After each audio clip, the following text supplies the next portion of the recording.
শুভ সন্ধ্যা। আমি রূপা দেব এসে গেছি রূপার গল্পবেলার আসরে আজ একটি ভিন্ন স্বাদের গল্প নিয়ে।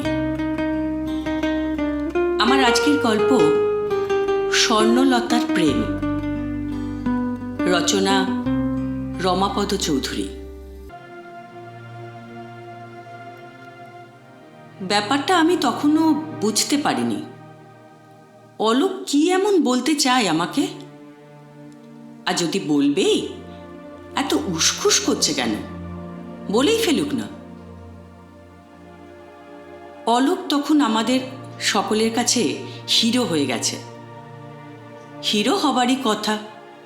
আমাদের ক্লাসের ফার্স্ট ইয়ার আর্টসের ছেলেদের মধ্যে ওর মতো সুন্দর চেহারা একজনেরও ছিল না। না, একজনের ছিল, অমিয়, কিন্তু তার কেমন মেয়েলি মেয়েলি চেহারা। মুখে পাউডার মাখত, কোচানো শান্তিপুরি ধুতি পরত, কেমন একটা সখী সখী ভাব। আমরা তাই ঠাট্টা করে বলতাম সখী বাবু। অলোক কিন্তু অমিয়র মতো ছিল না, একেবারে অন্য রকম চেহারা, অথচ বেশ সুন্দর। একদিন আমি ওকে বলেই ফেললাম, তোর মতো চেহারা হলে কি করতাম জানিস? লজিকের ক্লাসে প্রক্সির ব্যবস্থা করে যখন রানার কেবিনে এসে সবাই জড়ো হলাম, তখন সবাইকে আমি এই কথাটাই বলতাম, বলতো ওর মতো চেহারা পেলে কি করতিস? মনীন্দ্র হেসে বলল, কি আবার, চুটিয়ে প্রেম করতাম। অমূল্য আমাকে প্রশ্ন করল, তুই? বললাম, স্রেফ পকেট মারতাম। ওই চেহারায় ধরা পড়লেও কেউ বিশ্বাস করত না। অলোক কিন্তু চটল না, ও শুধু হাসল। আসলে ও বোধহয় কারো ওপর চড়তে জানত না। এত মিষ্টি ব্যবহার ছিল ওর, এমন মোলায়েমভাবে কথাবার্তা বলতো যে ওর কাছে নিজেকে ভীষণ ছোট মনে হতো। কিন্তু একটা ব্যাপারে আমরা সবাই একমত ছিলাম, আমি, অমূল্য, মনীন্দ্র। আমরা তখন 7 o'clock দাড়ি কামিয়ে সিগারেট ধরিয়ে বড় হবার সঙ্গে সঙ্গে যে কোনো একটি মেয়ের চোখে বিশেষ হয়ে ওঠার আপ্রাণ চেষ্টা করছি।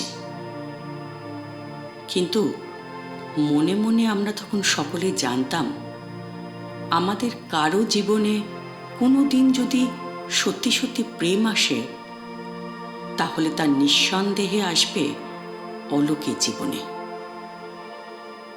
এমন সময় সেই ঘটনাটা ঘটে গেল। কয়েকদিন ধরে লক্ষ্য করছিলাম অলোক কি যেন বলবার জন্য উসখুস করছে। আমি শেষ অবধি আর থাকতে পারলাম না। বললাম, কি হয়েছে বলতো তোর? এত অন্যমনস্ক হয়ে যাস কেন মাঝে মাঝে? অলোক কিছু বলল না, শুধু মুচকি হেসে বলল, যা। আমি বললাম, তুই নির্ঘাত প্রেমে পড়েছিস, সত্যি কিনা বল? অলোক ধীরে ধীরে বলল, বলবো বলবো। তাহলে সত্যি কিছু ঘটেছে? সত্যি কোনো মেয়েকে ভালোবেসেছ?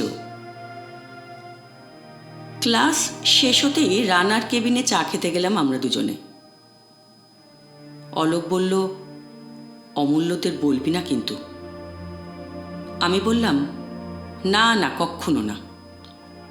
একে একে সব কথা বলে গেল অলোক। মনে হলো একদিন কারো কাছে তার এই গোপন আনন্দের খবরটুকু না দিতে পেরে ও নিজেও যেন দম বন্ধ হওয়ার যন্ত্রণায় ভুগছিল। কি আশ্চর্য, অলোকের ওপর আমার কিন্তু একটুও হিংসে হলো না। খুঁটিয়ে খুঁটিয়ে সব কথা জিজ্ঞেস করলাম। এই ঘটনার পর অলোক আর আমি যেন আরো অন্তরঙ্গ হয়ে উঠলাম। আমি জিজ্ঞেস করলাম, কি নাম রে তার? স্বর্ণলতা।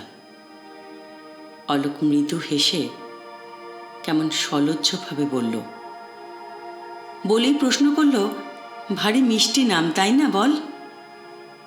নামটা আমার খুব শিকেলে লাগলো, তবু মুখে বললাম, খুব মিষ্টি নাম। স্বর্ণকে দেখবার জন্য আমার তখন প্রচণ্ড আগ্রহ, আলাপ করার তীব্র ইচ্ছে। আমি কি তাহলে অলোকের মুখে তার কথা শুনে শুনে নিজের অজান্তেই স্বর্ণর প্রেমে পড়ে গিয়েছিলাম? কি জানি। অলোক কিন্তু কিছুতেই আমাকে নিয়ে যেত না, এমনকি চোখের দেখাতেও তার যেন আপত্তি। আমি বুঝতাম ও আমাকে ভয় পায় কিংবা বিশ্বাস করে না, তাই মাঝে মাঝে ওকে ঠাট্টা করতাম, বলতাম, আমার সঙ্গে আলাপ হলে আমার প্রেমে পড়ে যাবে নাকি তোর স্বর্ণ? স্বর্ণকে নিয়ে কোনো ঠাট্টা অলোক কিন্তু একেবারেই সহ্য করতে পারত না। ওর উজ্জ্বল মুখখানা তখন কেমন যেন হঠাৎ ম্লান হয়ে যেত। এমন সময় হঠাৎ একদিন খুব খুশি খুশি মুখ নিয়ে হাজির হলো অলোক, যেন পৃথিবী জয় করে এই মাত্র ফিরে এলো। বললাম, কি ব্যাপার, এত ফুর্তি কিসের? অলোক লাজুক হাসি হেসে একটা চিরকুট বের করলো বুক পকেট থেকে, এগিয়ে দিল আমার দিকে। মাত্র 2 লাইনের একটা চিঠি, স্বর্ণর লেখা। যেন এর চেয়ে মূল্যবান পৃথিবীতে আর কিছুই নেই, থাকতেই পারে না। এমনভাবে চিরকুটটা ফেরত নিলে অলোক, সযত্নে নরম হাতে স্পর্শে সেটা ভাঁজ করে পকেটে রাখল। তারপর ওর কপালে দুশ্চিন্তা দেখা দিল। দীর্ঘশ্বাস ফেলে বলল, কি করি বলতো? উত্তর চেয়েছে, উত্তর দিবি? অলোক চুপ করে রইল। তারপর বলল, কিন্তু আমার হাতের লেখা। অলোক নিজের মনেই বলল যেন, স্বর্ণর হাতের লেখাটা খুব সুন্দর না রে? সুন্দর না হলেও বেশ পরিচ্ছন্ন আর স্পষ্ট।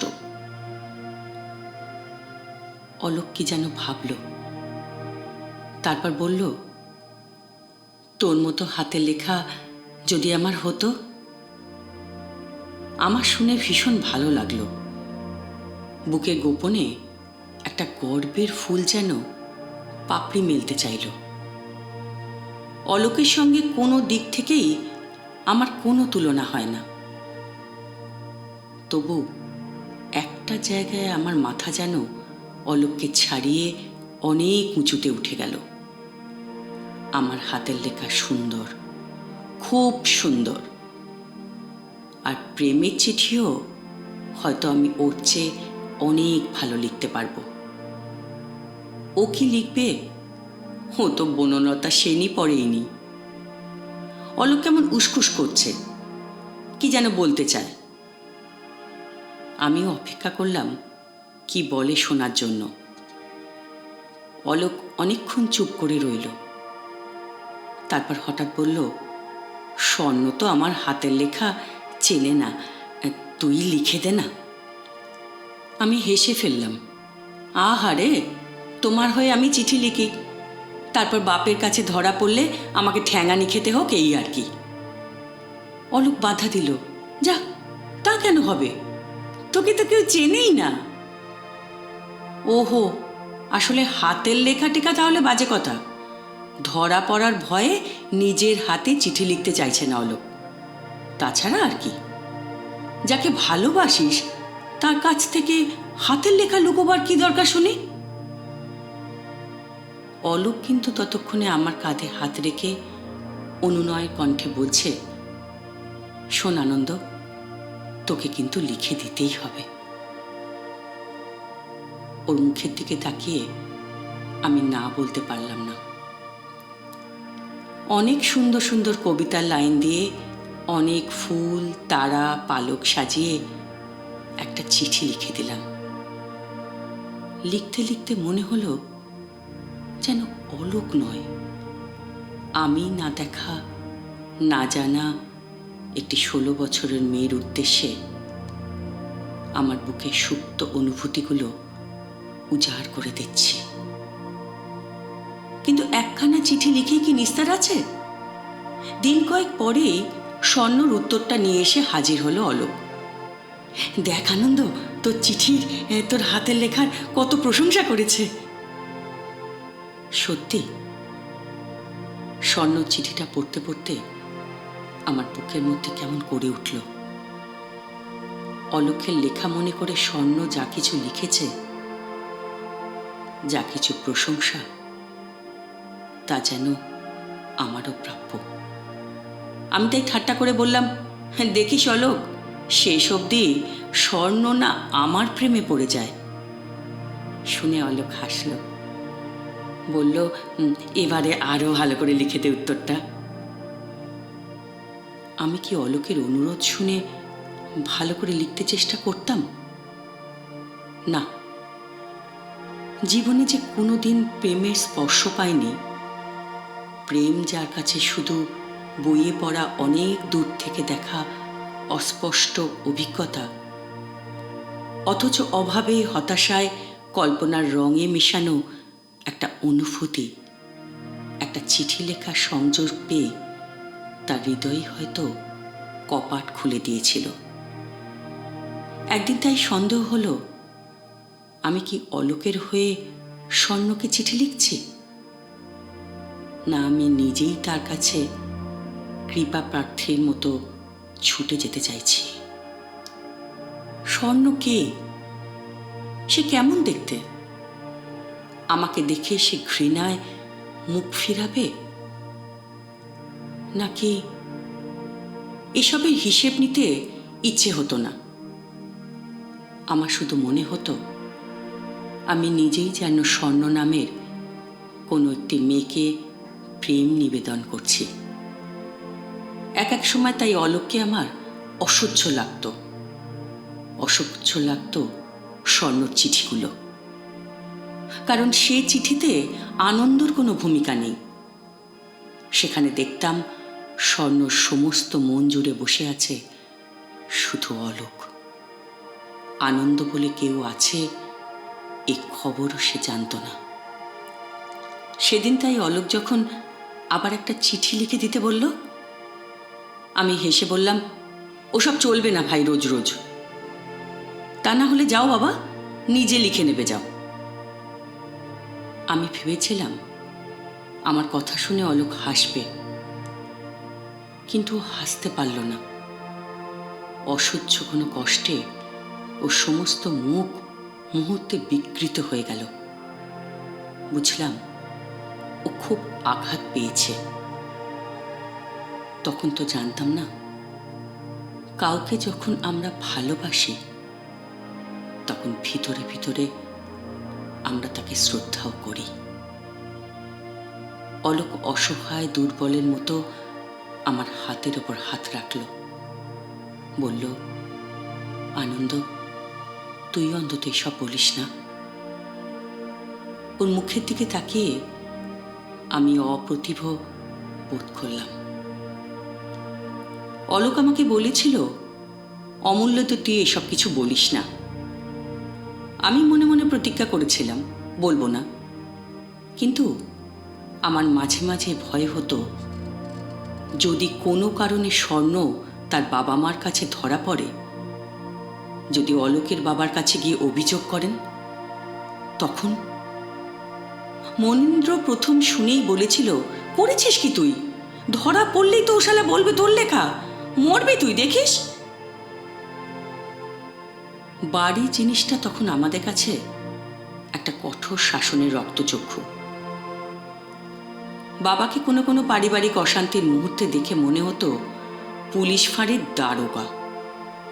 তাই প্রায় মনে হতো প্রতিজ্ঞা চুলোয় যাক, অমূল্যদের সব কথা খুলে বলি। ওরা অন্তত সাক্ষী দেবে যে চিঠিগুলো আমার লেখা নয়, অর্থাৎ আমার হাতের লেখাটাই শুধু আমার। সেদিন রানার কেবিনে এসে বসেছি। মনীন্দ্র, অমূল্য ওরা সখীবাবুকে ঘিরে ধরেছে। সখীবাবু বলে যাচ্ছিল আর অমূল্য মনীন্দ্র গোগ্রাসে গিলছিল তার বানানো গল্প। আমি অমিয়কে আঘাত দেবার জন্যই বললাম, আরে দূর, ওসব কে শুনতে চায়, অলোক আসুক, তার কাছে শুনবি। অলোক? ওরা সকলেই চমকে উঠল। আর আমি যতখানি সম্ভব বাড়িয়ে বাড়িয়ে ফেনিয়ে ফেনিয়ে যতখানি সম্ভব সুন্দর করে তার প্রেমের গল্প শোনালাম ওদের। চিঠি লিখে দেওয়ার কথাও বললাম। মনীন্দ্র সব শুনে বলল, ও বেটা ধরা পড়লে মরবি কিন্তু তুই। ও স্রেফ তোর ঘাড়ে দোষ চাপাবে, দেখিস। তা চাপাক, ওরা তো সাক্ষী রইল, তখন দেখা যাবে। কিন্তু আমার ইচ্ছে হতো অলোক তার স্বর্ণকে বলুক চিঠিগুলো আমার লেখা, তার প্রতিটি শব্দ আমার অনুভূতি দিয়ে করা, হাতের লেখাটাও। আমি তখন কল্পনায় স্বর্ণকে দেখি। স্বর্ণ একটা মিষ্টি সুন্দর চেহারার মেয়ে, আমার বুকের মধ্যে আঁকা হয়ে গেছে। এদিকে অলোক আমার ওপর খুব চটে গিয়েছিল। আমি কেন সব কথা অমূল্যদের বলে দিয়েছি। আমি রেগে গিয়ে বলেছিলাম, বেশ করেছি, তুই আর আসিস না আমার কাছে চিঠি লিখতে। কিন্তু বেচারি না এসেই বা পারবে কেন? তখন ও আমার হাতের মুঠোর মধ্যে, আমার শরণাপন্ন তাকে হতেই হবে। আমি বুঝতাম ও নানা অজুহাতে স্বর্ণকে আমাদের কাছ থেকে আড়াল করে রাখতে চায়। ও প্রায় বলতো, স্বর্ণর সঙ্গে দেখা হলো, স্বর্ণ কি বলেছে জানিস? বলেছে আমাকে না পেলে সারা জীবন রেখে দে তো স্বর্ণ। আমি বিরক্ত হয়ে একদিন বলেছিলাম। তারপর ওর মুখের দিকে তাকিয়ে একটু কষ্ট হয়েছিল আমার। বলেছিলাম, হ্যাঁ রে, প্রায় তো তোদের সঙ্গে তোদের দেখা হয়, তাহলে এত চিঠি লেখালেখি কেন ভাই? অলোক খুব লজ্জা পেয়েছিল। তারপর বলেছিল, মুখে কি মনের কথা বলা যায় ভাই? কিন্তু চিঠিতে তো অলোকের মনের কথা আমি লিখতাম না। লিখতাম বোধহয় নিজেরই মনের কথা, স্বর্ণকে নয়, যে কোনো একটি মেয়েকে। আমার কামনা বাসনা অতৃপ্তির রং বুলিয়ে লিখতাম সেসব চিঠি।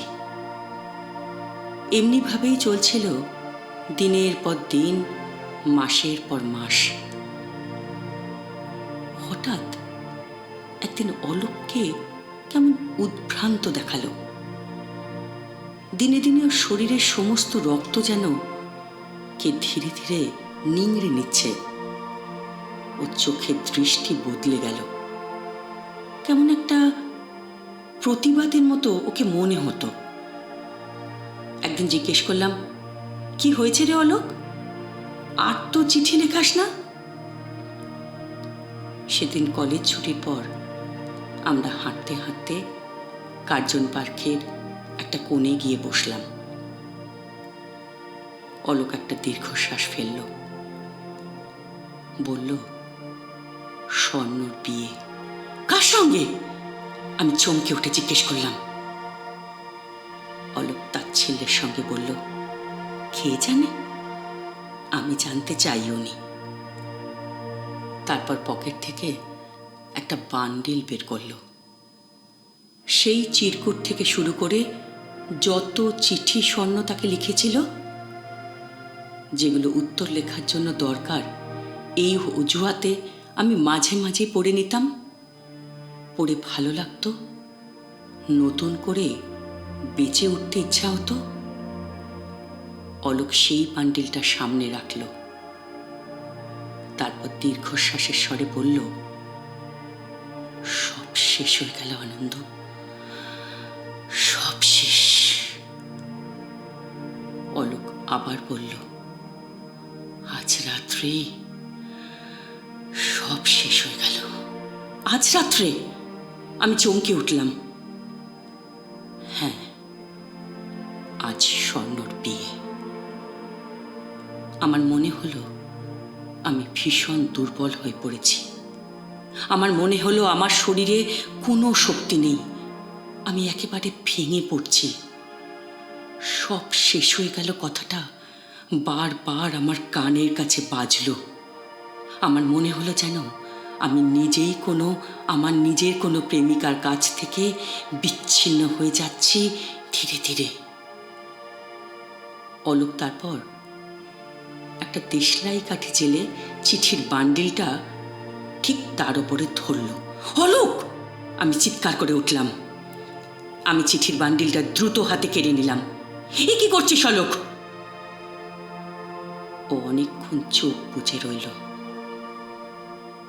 তারপর বলল, দে আনন্দ,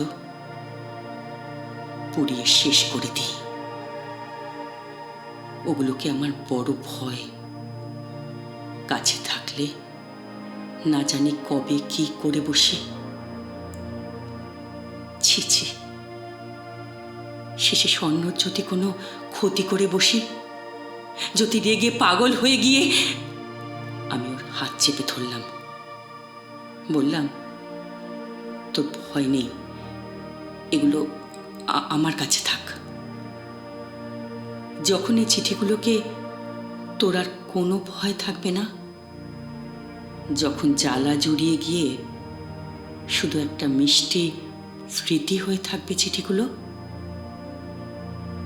তখন তোকে এগুলো দিয়ে যাব। অলোক আর স্বর্ণর চিঠিগুলো ফেরত চাইনি, নাকি একবার চেয়েছিল, আমি খুঁজে পাচ্ছি না, এই অজুহাতে ফেরত দিইনি। এই চিঠিগুলো যে তখন আমারই। কতদিন, কতবার যে পড়েছি, কতবার লিখে দেওয়া উত্তরের লাইনগুলো মনে পড়েছে। আজ অলোক কোথায় চলে গেছে জানি না। অলোক কি করে, কোথায় আছে, বেঁচে আছে কিনা কিছুই জানি না। কয়েকটা যুগ পার হয়ে গেছে, কিন্তু স্বর্ণ আজও আমার কাছে কাছে, আমার পাশে পাশে আছে। যেদিনই নিজেকে নিঃস্ব মনে হয়, যেদিনই কোনো গভীর বেদনা আমার বুকে পাথর হয়ে চেপে বসে, সেদিনই স্বর্ণ সেই চিঠিগুলো বের করে খুলে দেখি আর বারবার পড়ি। আর মনে মনে কল্পনায় ভাবতে ইচ্ছে করে, স্বর্ণ কোথায় জানি না, অনেক দূরে, অনেক বিস্মৃতি পেরিয়ে কোনো এক অশান্ত অতৃপ্ত মুহূর্তে তার স্বামী সন্তানদের লুকিয়ে হয়তো তার ভাঙা তোরঙ্গের নিচ থেকে দুপুরের নির্জনতায় আমার লেখা চিঠিগুলো খুঁজে বের করে সে পড়ছে। ঠিক যেভাবে আজও আমি মাঝে মাঝে স্বর্ণর চিঠিগুলো। তবে কি আমরা যখন গল্প লিখি, গল্প পড়ি, তখন এমনি কোনো অদেখা স্বর্ণ আর বিস্তৃত অলোকের সঙ্গে আমরা কি একেবারে একাত্ম হয়ে যাই ঠিক এইভাবে? শুনলেন আজকের গল্প, আশা করি ভালো লেগেছে। একটু সাবস্ক্রাইব করে দেবেন, যেমন প্রতি শুক্রবার আপনাদের বলি, আর বেল আইকনটা একটু প্রেস করে রাখবেন। তাহলে আসছি সামনে শুক্রবার আরেকটি অন্যরকম গল্প আপনাদের সামনে উপহার দিতে।